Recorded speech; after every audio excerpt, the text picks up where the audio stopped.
Dans cette vidéo, je vais vous expliquer quelques règles à suivre lorsque l'on réalise des cartes schématiques de synthèse ou des croquis cartographiques.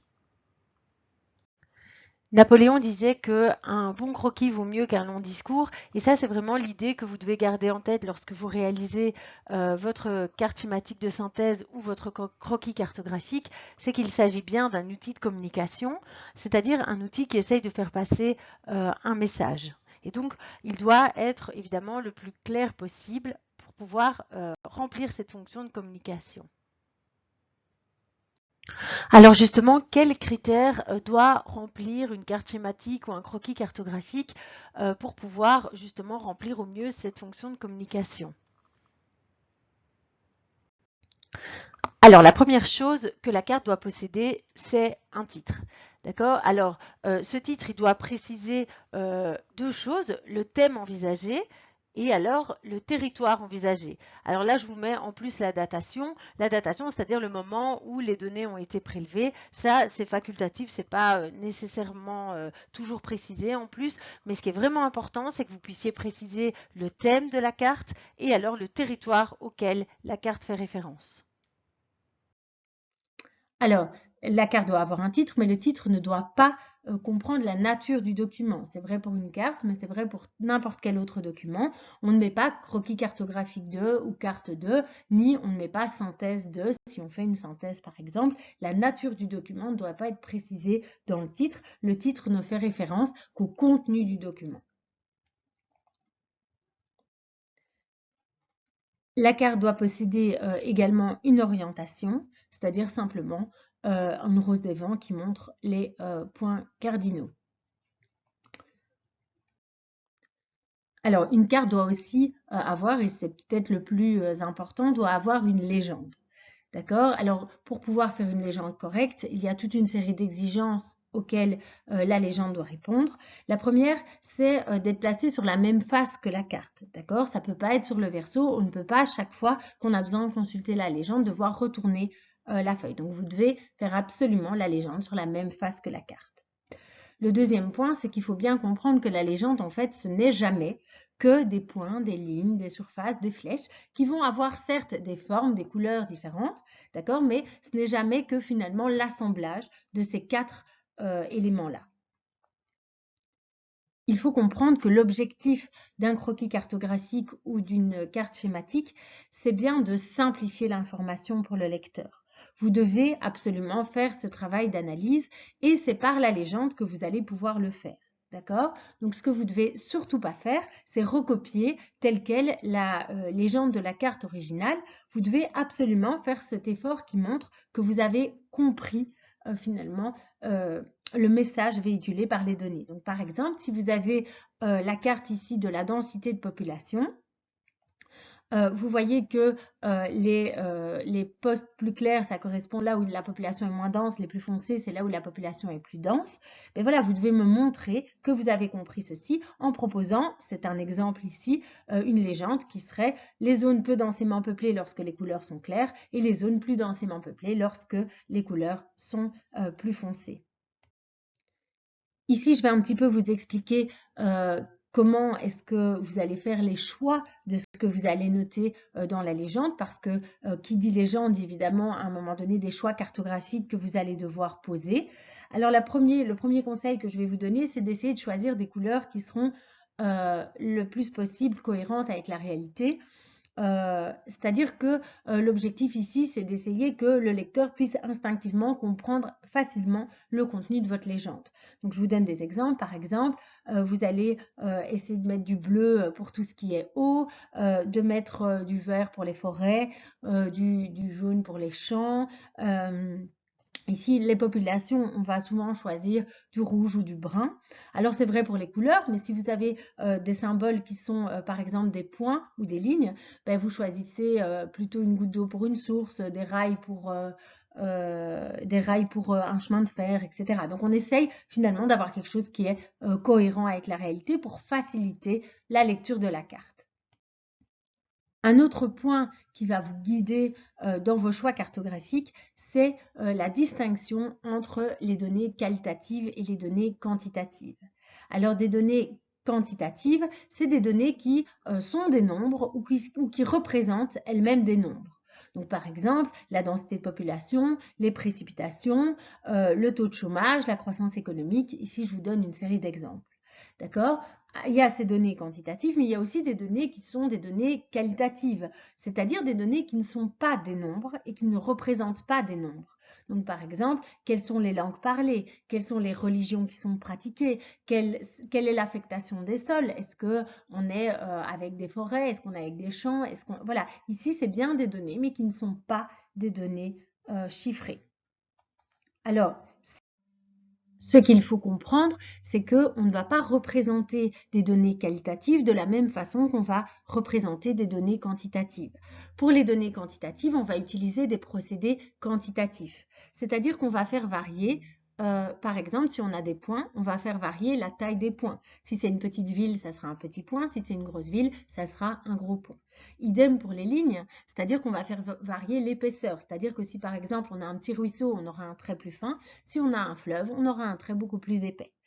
Pour les surfaces, c'est la même chose, sauf qu'ici, c'est l'intensité de la couleur qui va varier. On ne va pas utiliser des couleurs différentes, on va utiliser une même couleur, mais qui va varier, qui va être de plus en plus foncée. Donc, par exemple, une densité de population faible, on va avoir du jaune, et une densité de population très élevée, on va avoir du brun. Pour des données qualitatives, ça va être la même chose. On va utiliser des procédés qui sont des procédés qualitatifs, c'est-à-dire essentiellement faire varier les formes et les couleurs. Donc, par exemple, si on a des données qui sont ponctuelles, donc représentées sous forme de points, on peut distinguer, par exemple, une ville d'une capitale en utilisant des formes différentes. Comme on peut distinguer une mine de cuivre d'une mine d'or en utilisant soit des couleurs différentes, soit des formes différentes, soit les deux, selon le message que l'on veut faire passer. Pour les informations qui se présentent sous forme de lignes, c'est la même chose. On pourrait, par exemple, représenter les routes en rouge et les cours d'eau en bleu ou utiliser des pointillés, par exemple, pour un chemin de fer. Les informations qui sont des informations zonales, donc de surface, là, on va utiliser des couleurs qui seront carrément différentes, d'accord? Donc, on va par exemple utiliser le vert pour les forêts, le bleu pour les eaux, le mauve par exemple pour les vignes et le jaune pour les champs. Donc là, on utilise des couleurs qui sont vraiment différentes, qui n'appartiennent pas à la même palette. Une autre chose à laquelle vous devez absolument penser, c'est de garantir la bonne superposition des informations.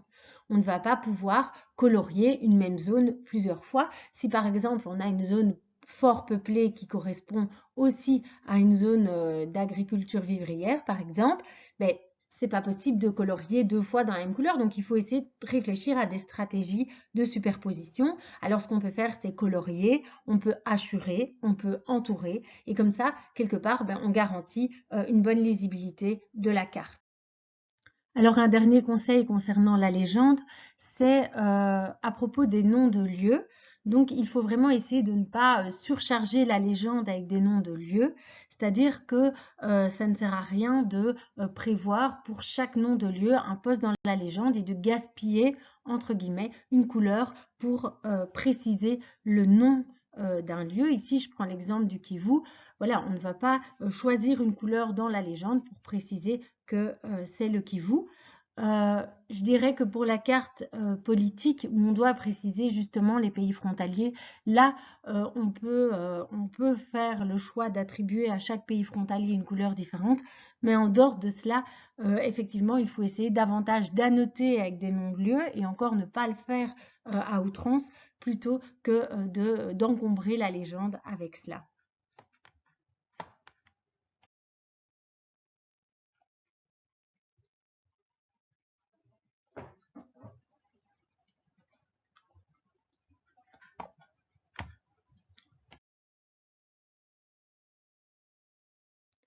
Ici, je vous montre un exemple de ce qui peut être fait en termes de carte schématique avec l'exemple de la population en RDC. Donc, on peut choisir une légende assez minimaliste où on met simplement en évidence la zone qui est densément peuplée, d'accord?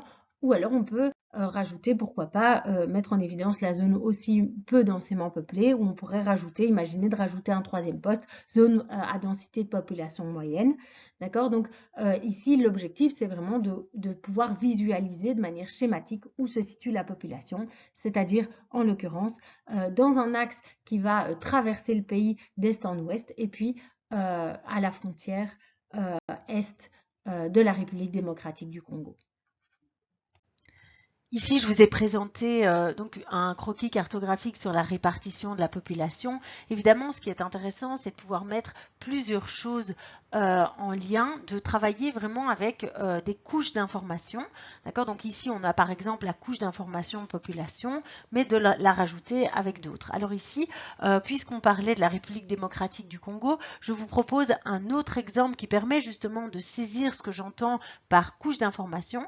Ce serait une carte qui met en évidence les mines, les conflits et l'agriculture en République démocratique du Congo. J'ai donc réalisé ce croquis cartographique ici. Il y a bien un titre, Mines, agriculture et conflits en RDC. Ce titre comprend le thème de la carte et le territoire. Il y a bien une orientation avec la rose des vents.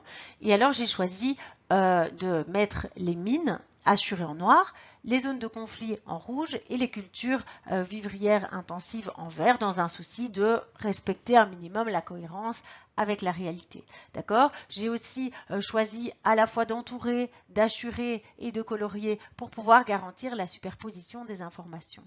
Alors ce document, il permet de se rendre compte qu'il y a à un moment donné superposition entre les mines, entre les zones de conflit et entre les zones agricoles, ce qui permet dans un premier temps de proposer des liens. Je ne dis pas que ces liens sont vérité absolue, mais en tout cas ça permet de s'interroger et de se poser des questions sur à la fois les causes de ces conflits et les conséquences de ces conflits. Ça permet vraiment de superposer les trois couches d'informations que je vous propose ici.